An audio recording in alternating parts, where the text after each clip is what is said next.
वो जो वंदना है बड़ी दार्शनिक है शंकर जी की। बंदो बाल रूप सोई रामू, सब सिद्धि सुलभ जपत जिसु नामू। ये साधना का क्रम है हनुमान जी के जीवन में।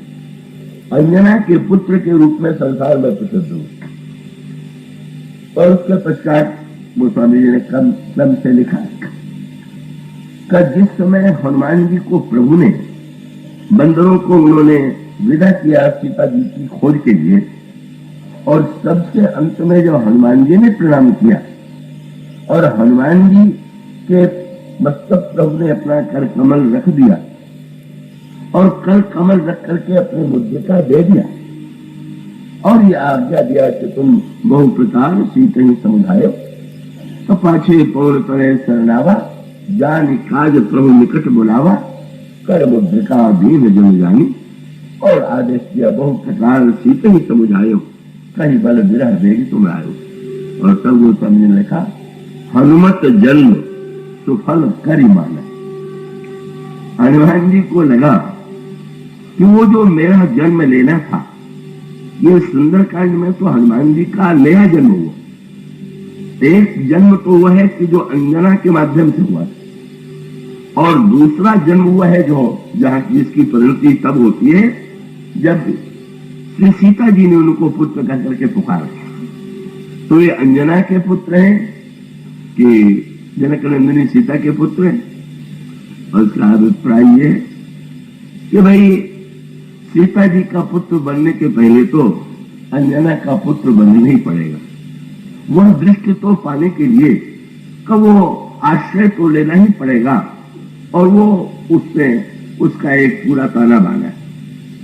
और वो ये है कि श्री हनुमान जी के जन्म की अंजना की कथा से प्रारंभ कीजिए, और जब श्री किशोरी जी के पास तक पहुंच जाते हैं तो उसमें आपको एक सूत्र मिलेगा। इन आशीर्वादों के बाद हनुमान जी ने मां से ये कहा कि सुनो मां, तुम्हें अतिशय भूखा, मां मैं अत्यंत भूखा हूं। भूखा कह सकते थे मैं भूखा हूं, उससे आगे बढ़ते तो कह सकते थे अति भूखा हूं, पर भूखा नहीं, अति भूखा नहीं, अतिशय भूखा। अतिशय भूखा का अर्थ क्या हो? मानो उसका श्री गणेश तो श्री हनुमान जी के जन्म से ही हो गया। सचमुच ऐसा भूखा जैसे भूखे हनुमान जी हैं, आपने तो सारे विश्व के इतिहास में ऐसा भूखा बालक देखा ही नहीं होगा। अंजना के गर्भ से जन्म लेने के बाद जिस बालक को इतनी भूख लगी कि छलांग लगा करके सूर्य को ही मुख में ले लिया, वो तो जन्मजात भूखा। वो तो कहिए कोई 2-4 दिन की भूख नहीं है, वो तो जन्म लेते ही वो भूख जो है वहां पर विद्यमान। और इतने हनुमान जी अज्ञानी हो कि इतने संसार में वृक्ष रहे होंगे, कोई फल उन्हें आकृष्ट न कर पाया हो, और वो आकाश का जो सूर्य है तो उसे देख करके फल समझ लिया और मुख में ले लिया, ये बड़ा सात्विक संकेत। और उसका अभिप्राय है कि सबसे बड़ी समस्या तो व्यक्ति की भूख ही है। जो भी हम और आप संसार में कार्य कर रहे हैं उसके मूल में भूख है, चाहे वो शरीर की भूख हो, चाहे मन की भूख हो, और चाहे बुद्धि की भूख हो। साधारण व्यक्ति में शरीर की भूख होती है, और श्रेष्ठ व्यक्ति में मन की भूख और जुड़ जाती है। और पूर्ण व्यक्ति वह है कि जिसके शरीर, मन और बुद्धि तीनों में भूख। और ये जो भूख है का वो तो लगती है, पर लगने के बाद रामायण में तो उसकी एक अलग भाषा है। कि प्रताप भानु जिस समय वन में जाता है, और वन में जाने के बाद कब वो गोस्वामी जी कहते हैं वो विंध्याचल गंभीर बन गए, विंध्याचल के गंभीर वन में गया। ये विंध्याचल लिखना क्या आवश्यक था? क्या आवश्यक था? विंध्याचल के गंभीर वन में रामायण में ये जो वन शब्द है या वाटिका या बाग शब्द जो है, वो कई रूपों में इसका प्रयोग किया गया। जैसे आप पढ़ते हैं महाराज श्री जनक की पुष्प वाटिका या महाराज जनक का बाग, बाग वर देखे हो जाए। आप पढ़ते हैं चित्रकूट का वन, और जहां पर भगवान राम सीता निवास करते हैं। फिर आप पढ़ते हैं दंडकारण्य का वन, जहां पर श्री सीता जी का हरण होता है। फिर आप पढ़ते हैं ये रावण का उपवन कहिए, तथा अशोक उपवन जहां आई, ये क्या? मैं आशा करता हूं कि आप लोग पूरी एकाग्रता से इसे सुनेंगे। गोस्वामी जी ने कहा, उन्होंने वन के दो पक्ष प्रस्तुत किए। उन्होंने कहा वन बहु विषम मोह मद मान, तीन वन का वर्णन तो इस पंक्ति में उन्होंने किया। मोह का वन, मद का वन और मान का वन। और चौथे वन का वर्णन उन्होंने किया संशय विपिन अनल सुर रंजन। तो ये वन है संशय, मोह, मद और मान। उसका अभिप्राय है कि अगर ये चारों वृत्तियां हमारे जीवन में आती हैं तो जैसे व्यक्ति भटक जाता है, वन में मार्ग खोजना संभव नहीं हो पाता है, इसी प्रकार से जब हमारे जीवन में मोह आएगा, मद आएगा, मान आएगा, तो इस प्रकार से हम भटके बिना नहीं रहेंगे। तो रामायण में जो जो पात्र आपको भटके हुए मिले, आप समझ लीजिए कि किसी न किसी वन में भटके हुए, और वो वन अलग अलग। जैसे प्रताप धाम जिस वन में भटक गया वो एक अलग वन है, दंडकारण्य एक अलग वन है, और अशोक वाटिका का जो वन है वो एक अलग वन है। और इसीलिए ये जिस वन में भटक गया प्रताप भान, ये वन वस्तुतः जो था, कौन सा वन था? वो स्वामी जी का संकेत ये है, सारे संसार को जीत लेने के बाद भी तो वो मानो इस अभिमान के वन में आया। महत्वाकांक्षा, समय अभाव से उसकी विस्तृत चर्चा नहीं कर सकते। विंध्याचल पर्वत जो है वो महत्वाकांक्षा का प्रतीक है। और इसका आपने पुराणों में सुना होगा कि विंध्याचल ने सूर्य से कहा कि मैंने सुना है कि तुम सूर्य की परिक्रमा करते हो, तुम सुमेरु पर्वत की परिक्रमा करते हो, मेरी भी परिक्रमा करो। यही महत्वाकांक्षा है। प्रकाश हमारे चारों ओर चक्कर काटता रहे, सब लोग हम ही को देखें। और तब सूर्य ने कहा ये तो संभव नहीं, और संभव नहीं है तो उन्होंने कह दिया कि अच्छा संभव नहीं है तो हम दिखाएंगे। और तब विंध्याचल ने बढ़ना प्रारंभ किया और ये कहा कि अगर तुम मेरी परिक्रमा नहीं करोगे तो हम प्रकाश का आना बंद कर देंगे।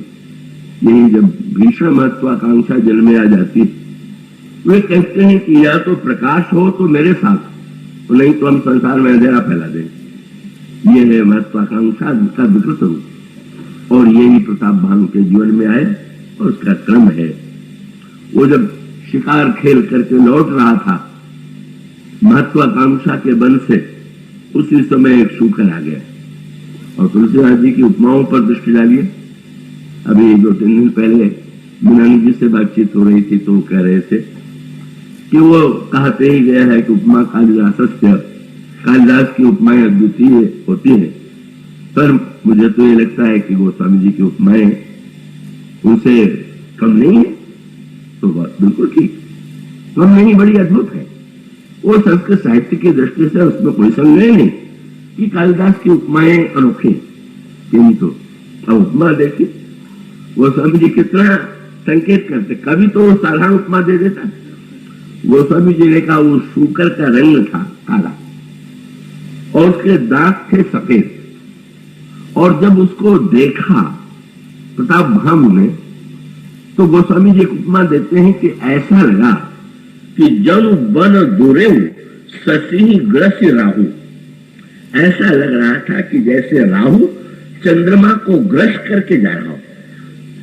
अब इस उपमा का एक अर्थ तो है कि चंद्रमा वो सफेद होता है और राहु का रंग काला है, किंतु वो स्वामी जी की उपमा तो इससे बहुत बड़े आगे बात कह रहे क्या बोले? चंद्रमा को राहु ग्रस रहा है, इसका अर्थ है कि चंद्र ग्रहण लग रहा है। और गोस्वामी जी का तात्पर्य यह है कि प्रताप भानु अगर सावधान होता तो समझ लेता कि ग्रहण चंद्रमा पर ही नहीं लगता है, सूर्य पर भी लगा करता। और वही हुआ, पहले चंद्रमा पर ग्रहण लगता दिखाई पड़ा और बाद में प्रताप भानु पर भी वो ग्रहण लग गया। सावधान यदि होता, इतनी बात गोस्वामी जी उस उपमा के द्वारा कह रहे हैं। सावधान नहीं हुआ, देख रहे हैं तुमने, जब वन दुरहु शशि ग्रसी राहु, उसके बाद वो शुक्र पर बाण चलाता है, बाण व्यर्थ चला गया और बाण व्यर्थ चले जाने के बाद क्रोध आ गया। लोग कहेंगे कि राजा का निशाना तो चूक गया, क्रोध आ गया। रुस बस भूप चले संग लागा। और गोस्वामी जी ने कहा, अति अकेल मग विपुल कलेसु तदपि न का मृग मग तजई नरेसु। राजा अत्यंत अकेला हो गया, राजा मंत्री सेनापति छूट गए। और यही जीवन का सत्य है। महत्वाकांक्षा के बन में जब तक आप सफल हैं, आपके साथ बहुत लोग, और एक बार भी आप विफल हुए तो धीरे धीरे आपका साथ लोग छोड़ने लग जाएंगे। फिर भी वो सावधान नहीं हुआ। और फिर गोस्वामी जी ने सूत्र दे दिया, जब मार्ग भूल गया तो खेद खिन्न क्षुधित तृषित राजा बाजी समेत खोजत व्याकुल सरित सर जल बिनु भयउ अचेत। भूख लग गई, प्यास लग गई। महत्वाकांक्षा के बन में भटकने वाले जब भूखे और प्यासे होते हैं तो कोई न कोई कपट मुनि मिल ही जाता है। और उसका अभिप्राय यह है कि जिनको 1 मिनट में नोट को दूना बनाने की चिंता होती है, तो उन लोगों को कोई न कोई ऐसे मिलता है जो उस नोट को भी, जो उनके पास है, उसको भी हड़प ले। तो कपट मुनि ही मिल गए और वो भूख पूछ दिया। वो भूखा और प्यासा जो राजा है, ये सांकेतिक भाषा। कहीं हमारी भूख और प्यास हमको गलत दिशा में तो नहीं ले जा रही है, हम कहीं भटक तो नहीं गए हैं, हम महात्मा के स्थान पर कहीं कपट मुनि से तो नहीं मिल गए हैं। और भूख कितनी लंबी। जब कपट मुनि ने पूछ दिया कुछ चाहिए, हाँ महाराज, जरा मरण दुख रहित तनु समर जितय जनि को, एक छत्र रिपुहीन महि राज कल्प सत हो। महाराज, मैं बूढ़ा न हूं, मैं मरू नहीं, मैं 100 कल्प तक राज्य हो। और ये महत्वाकांक्षा की भूख अंत में उसे रावण तक पहुंचा देती है, रावण तक बना देती है। मानो जीवन में हम सब भूखे हैं, पर अगर वो भूखा व्यक्ति भटकेगा तो वो रावण भी बन सकता है। और भूखे तो हनुमान जी भी है। का वो सूर्य जो है उसकी भूख माने, भूख भी है तो साधारण नहीं, शुद्ध ज्ञान का प्रकाश की जो भूख है वो चरम भूख है। और उसी को फल समझ करके हनुमान जी छलांग लगाते हैं। और इंद्र ने वज्र का प्रहार किया और वो हनुमान जी को मूर्छित हो जाना पड़ा। आज जगत जननी सीता के सामने हनुमान जी ने यही कहा कि मां, मैं तो जन्मजात भूखा, और जिस मां ने जन्म दिया वो मुझसे प्यार तो बहुत करती, लेकिन मुझे उस भूख को मिटाने के लिए जब मैं आगे की ओर उछला, छलांग लगाई, तो मुझे मूर्छित होना पड़ा। इसलिए मेरी भूख उस समय भी शांत नहीं हो पाई। और मां ने पूछा, इतने दिनों की लंबी यात्रा में? उन्होंने कहा, मां, जब से समुद्र में और लंका तक आपके पास आया हूं, जो मिले वो खाने वाले मिले, खिलाने वाला तो कोई मिले ही नहीं। जो मिलता था वही कहता था मैं तुम्हें खा लूं। तो मां, एक भूखा हो जिसको अंजलि मां ने जन्म तो दे दिया, पर वो भूख को नहीं मिटा पाई। और इधर वाले जो लंका वाले मिले वो तो खिलाने वाले थे ही नहीं। तो ये जो जन्मजात भूखा है, इस हनुमान की भूख को केवल आप ही मिटा सकती है।